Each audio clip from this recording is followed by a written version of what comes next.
Este Dumnezeu și cuvântul pe care îl veți grăi nu va rămâne întru voi, căci un noi este Dumnezeu. De frica voastră nu ne vom teme, nici ne vom tulbura, căci un noi este Dumnezeu. A cărui stăpânire s-a făcut peste umărul lui, căci un noi este Dumnezeu. Sfetnic minunat, căci un noi este Dumnezeu. Dumnezeu tare, stăpânitor, Domnul pășii, căci un noi este Dumnezeu. Un noi este Dumnezeu, înțelegeți neamul și vă plecați, căci un noi este Dumnezeu.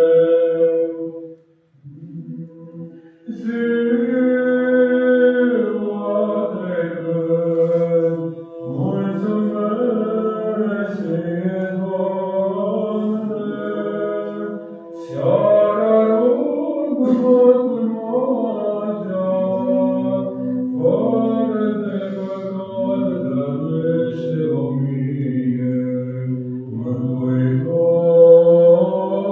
Mântuitorule, și mă mântuiește. Firea cea fără de trup a cherubimilor, cu netăcut de cântări pe tine te slăvește. Viețuitorii cei cu câte 6 aripi, serafimii, buneici în toate glasuri, pe tine te preanalță. Toate oștile îngerilor cu cântări înveite, sfinte de laudă. Înainte de toate ești, căci ești părinte și împreună fără de început ai pe Fiul tău. Și întocmai cinstit, purtător pe Duhul vieții, nedespărțirea treimii arăți. Lăudați pe Dumnezeu întru Sfinții Lui, lăudați-L pe El pentru tăria puterii Lui. Doamne al puterilor, fii cu noi, căci pe altul afară de Tine, ajutorul în necazul nu avem.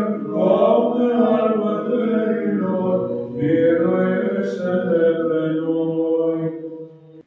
Să ne rugăm pentru pacea lumii, pentru bunăstările și dărirea viețuitorilor creștini, pentru toate ascultările Părintele nostru Teofan și pentru toți frații noștri cei în Hristos, pentru Iisus nostru, Doamne, pentru tine, pentru părinții noastre, pentru mășturașii cei satelor și pentru vicare de Hristos armată, Doamne, miluiește!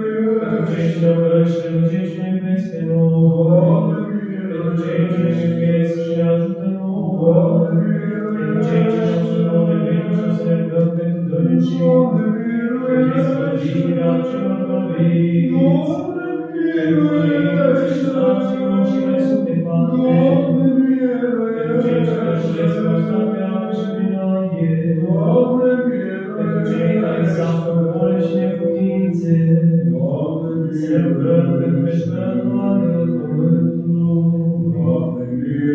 și pentru toți creștinii ortodoxi, pentru titului acestui Sfânt Locaș, pentru părinții și învățătorii noștri, și pentru toți părinții și frații noștri de săritori creștini, care o odinesc aici și pretutine, să zice și le face și Doamne, miluiește! Pentru rugăciunile Sfinților Părinților noștri, Doamne Iisuse Hristoase, Fiul lui Dumnezeu, cu veșnici, mântuiește de nouă.